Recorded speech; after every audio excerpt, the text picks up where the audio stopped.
সুপ্রিয় দর্শক, আসসালামু আলাইকুম। তুমি কি জানো, স্বপ্ন শুধু কল্পনা নয়, তা বাস্তব করার ক্ষমতা তোমার আছে।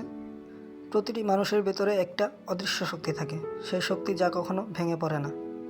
প্রতিটি স্বপ্ন যা আমরা দেখি শুধু কল্পনা নয়, তা আমাদের জীবনে বাস্তব হওয়ার ক্ষমতা রাখে।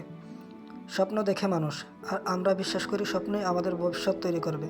কিন্তু কখনো কি ভেবেছেন, সেই স্বপ্নগুলো বাস্তবে রূপ দিতে কঠিন কিছু করতে হয়?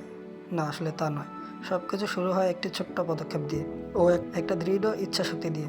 তুমি হয়তো ভাবছো, এটা তো অনেক বড় ব্যাপার, আমি কি করতে পারবো? তবে তুমি জানো, যে কোনো সাফল্যই প্রথমে অজানা অদেখা, কিন্তু যতক্ষণ না তুমি চেষ্টা করো ততক্ষণ তোমার ক্ষমতা সম্পর্কে কোনো ধারণা থাকবেই না। তোমার মনের শক্তি, তোমার আত্মবিশ্বাস, তোমার কঠোর পরিশ্রমই তোমাকে শেষ পর্যন্ত সাফল্য করবে। হ্যাঁ, পথে অনেক বাধা আসবে, হয়তো তুমি কয়েকবার হেরে যাবে, হয়তো কিছু কিছু সময় মনে হবে সব কিছু তোমার বিরুদ্ধে চলে যাচ্ছে। কিন্তু জানো, প্রতিটি পরাজয় তোমাকে কিছু শেখায়, প্রত্যেকটি চ্যালেঞ্জ তোমাকে আরও শক্তিশালী করে তোলে। তুমি যদি বিশ্বাস করো যে তোমার স্বপ্ন শুধু স্বপ্ন নয়, তা বাস্তব করার ক্ষমতা তোমার ভেতরে রয়েছে, তবে তুমি একদিন দেখবে সেই স্বপ্ন সত্যি হয়ে উঠেছে। আজকে কঠিন দিনগুলোর শেষে তুমি সেই সাফল্যর ব্যক্তির মতো অনুভব করবে, যাকে তুমি একদিন ভাবতে বা দেখতে চেয়েছিলে। এখানে কোনো সীমাবদ্ধতা নেই, শুধু তোমার দৃঢ় ইচ্ছাশক্তি প্রয়োজন।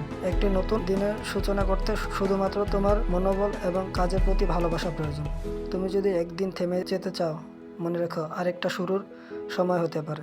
প্রতিটি পদক্ষেপেই তোমার লক্ষ্য ছোঁয়ার দিকে নিয়ে যাবে।